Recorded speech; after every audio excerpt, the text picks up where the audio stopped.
Hey guys, Technomentary here with a review for you guys on using the iPhone SE after a month of usage. So this phone, I bought it, if you guys remember, last month to do an unboxing video for you guys, and I've been using it, and now I'm going to tell you guys, how it has been after using it for a month. Also, if you guys are new to our channel, make sure to hit that subscribe button because we do a lot of tech reviews, news, and then giveaways as well. So as you see here, I have the product red version of the iPhone SE that was released last month. It cost me around $3.99 plus taxes, which was around $25 in our state. Depending on where you get it, what state you're in, you're gonna have different taxes. So this phone is mid-year release, which means usually Apple releases the phone in the September time frame, but this year they decided with the SC version to release it in April time frame. So as you see here, the phone itself, it's stunningly beautiful. The design is pretty slick. As you see right here is the product red edition one. What I find the phone is much smaller than the iPhone X and the XR, or even the newer iPhone 11 that you have and the 11 Pros, which are a little bit bigger. The screen size here is a 4.7 screen size. They went back to reverting to the home button here with this phone. So this phone physically feels like the iPhone 8 itself. And you can use the same case that you have if you use the iPhone 8 case here. I have an iPhone 8 case and I put it on when I got it because I didn't want to buy another case, and it prints perfectly as you see right here. No issues there. So if you guys are looking for iPhone SE case, just look for iPhone 8 case and you should be good to go. And you can find a lot of those in clearance in store or even online. If you look at it, it doesn't have to say iPhone SE. It just has to say iPhone 8 and it will fit because they're the same body size. As you see here, the iPhone SE does have the home button, which they removed from the iPhone X and above, but they brought it back again with the haptic touch here, which feels really awesome if you're so used to the legacy home button that Apple has, which I find is awesome because when you turn off the phone, you can't press on it. It's just because it's software control, and when you have it on, you can press on it, which is a unique design, and a lot of people have mentioned how great of a home button that is, and it feels good to have them. Also, you'll notice the iPhone SE does have a glass back, which allows you to do wireless charging by laying it on a wireless pad.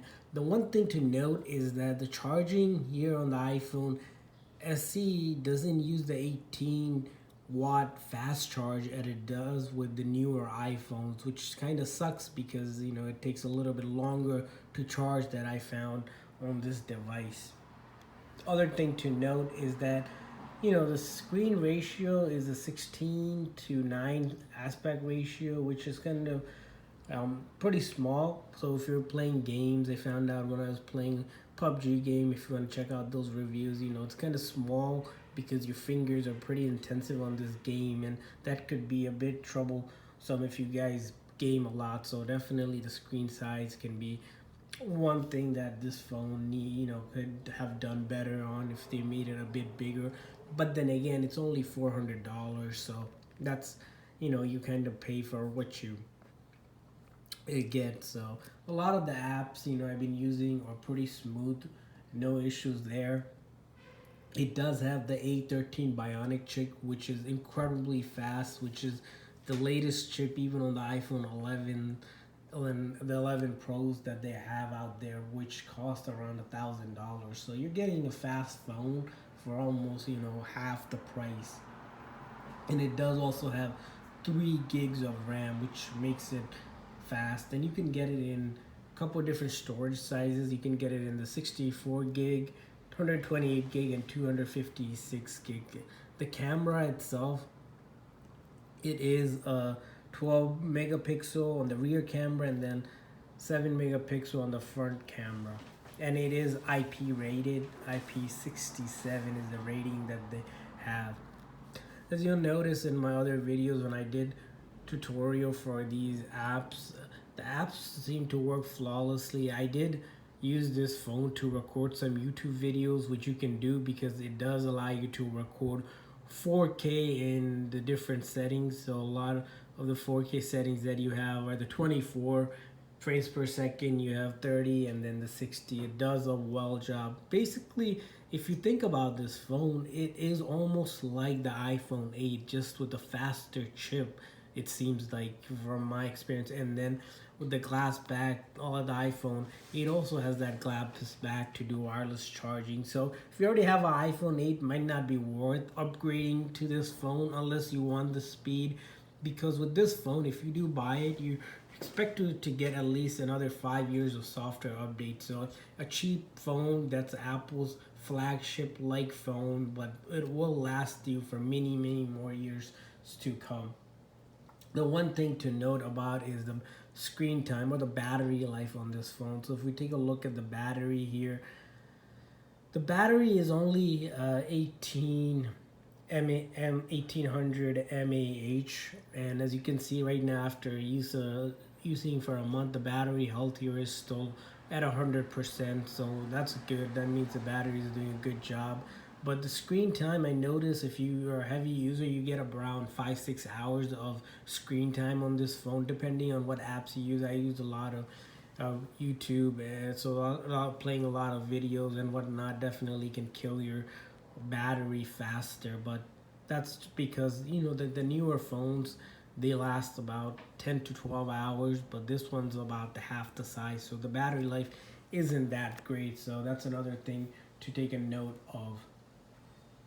Also, with this phone, you'll also notice that the back camera that we have and the front camera is still pretty good for this phone, considering that it is only $400 and it has a 12 megapixel camera, which I find does a great job. It does have the portrait mode as well. You'll notice, like with the iPhone X and above, they have this portrait mode feature, which you won't find on the iPhone 8. So that's another reason to get the iPhone SE over the iPhone 8 if you're looking to get portrait mode, to do the different portrait mode settings such as natural light, studio light, all these other cool portrait quality pictures. So that's another neat feature of the phone.